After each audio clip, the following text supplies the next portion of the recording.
This is jobs. Yes, sir. I'm Bruce Ross. I'm fourth generation of master plumbers. I have a business to be 100-year-old next year. I had 50 union employees. I'm down to 12. My union hall, which is Plumbers Local 98, has had over 50% employment for the last 4 years. Let's talk jobs. Sure. Where are we getting them? Well, here's one of those questions that will make me a non-Republican and a non-Democrat. I believe in fair trade. I believe our country is getting their keisters kicked. And not because we're building a subordinate product, right, not a superior product, but because we're being cheated with money fluctuations by other countries, as well as being flooded by products. Let me just highlight one quick thing to add on to you, sir, and then I'll answer your question. I won't forget it. I want to scare you all for a minute, because I'll tell you what, I'm shaking in my boots. I'm an American patriot. Okay, I believe in my country more than the almighty dollar. I believe in capitalism, but I love my country. Let me tell you what I'm about to say to you. Did you all know that Ford Motor Company sold Volvo, their interest in Volvo, to a company called Geely of China? Yeah. Okay. Do you know why Geely wanted Volvo? They wanted, number one, a distribution network of dealers in the United States. Number two, they wanted quality and safety features that Volvo has, because to sell a car in the United States, you have to have certain features, correct?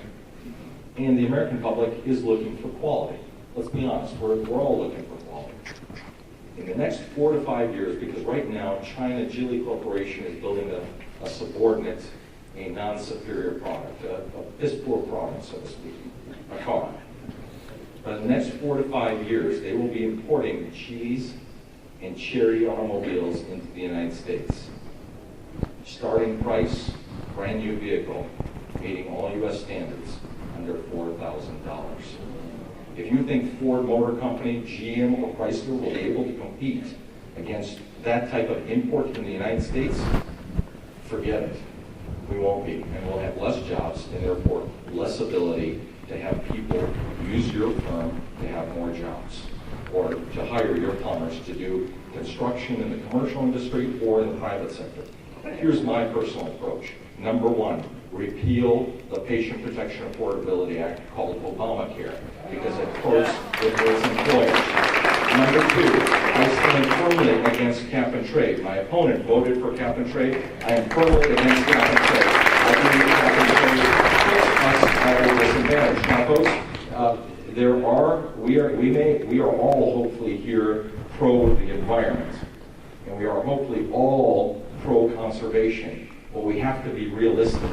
We can't be giving billions of our dollars to developing nations because we've already been developed, or tie our hands in the manufacturing sector when we're already losing manufacturing jobs to India, China, Taiwan, Mexico, and all over the world. So we need to be strong on bills that come up like cap and trade. But let's go one step further. How do we create jobs in Michigan? We have to make it innovative. Like Rick Snyder talks about reinventing Michigan, we have to reinvent our own country. We have to, believe it or not, I know many of you have heard this before, but we need to lower taxes. Instead of giving billions of dollars to AIG and Goldman Sachs, we need to give you back the money. That's the best stimulus. Let people have the money so that they hire plumbers, go to their restaurants, flower shops, and spend more of their money in local businesses, thus improving the economy and it actually brings in more money to the Federal Reserve to pay down the debt. Also, we need to get serious with the national debt. If you think it's bad right now, sir, in about 2 years we will have an economic meltdown because our GDP, our gross domestic product, will be lower than our debt. We are at $13.4 trillion of debt. Our GDP is about $13.9 trillion. In another 2 years, year and a half, 2 years, we'll be at about that breaking point that most economists say 15.3 trillion to 15.5 trillion, and our dollar will fall. You'll have hyperinflation. We need to deal with the national debt. And lastly, I will vote to make sure that we no longer have stupid regulations on business. Now, I believe in responsibility to regulate business. It does. Government has a responsibility to have oversight, make sure that business doesn't harm a person or another business, and they have the courts, and they have organizations to make sure that we're not being ripped off or harmed. But let me give you another example. In the company that I ran, we used to get a green postcard every 15th of the month.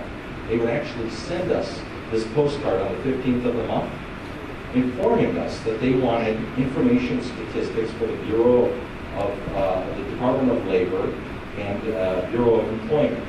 And the statistics that they asked for were how many men, how many women, what race, what origin, how many part-time, how many full-time, what type of benefits are they getting. And this was a monthly reporting that we had to do by the 26th of that month.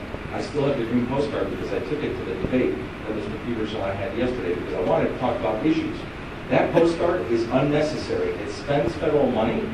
It spends federal money, and most importantly, it wastes a corporation's time from their main focus, and that is building their business and employing people so that these people have a job so that they can go back to their families, put food on the table, and educate their kids. And the final point, the crowning jewel, which I hope somebody actually asked me to expand on, is this. We need to stop illegal immigration and make English.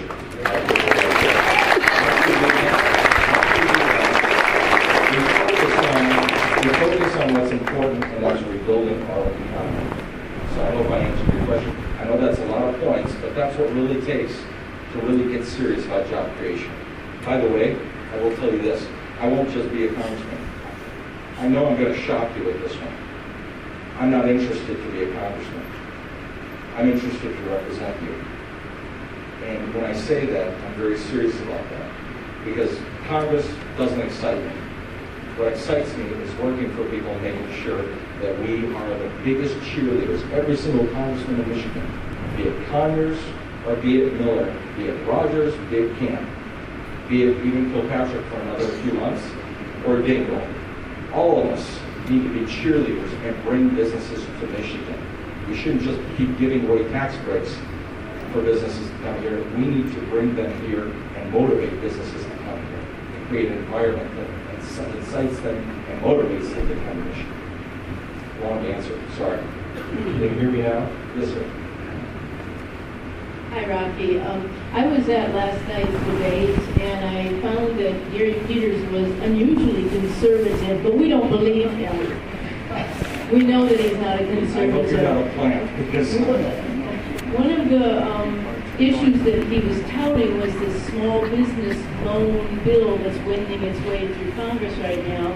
And so this is the Obama administration's little piece of paper that he throws out supposedly to us while he is crushing private lending. The private lending industry is being crushed with regulations right now while they're touting that they're going to give loans to small businesses. Well, as a businesswoman to a businessman, you know that if there aren't consumers out there with good jobs that can buy our products, I don't care how much money he's going to give to us, it's not going to create a business environment. In fact, what it will be used for is to pay the business mortgage and to pay the business electric bills, and so these people are going to go under the weight of the loan that they had to take out because there's no consumers to buy their business. And then it becomes government-owned money, and that's the bottom line. This government is trying to take over small businesses as they have done banking, housing, auto, etc., and it scares me. That is a question. That is a question.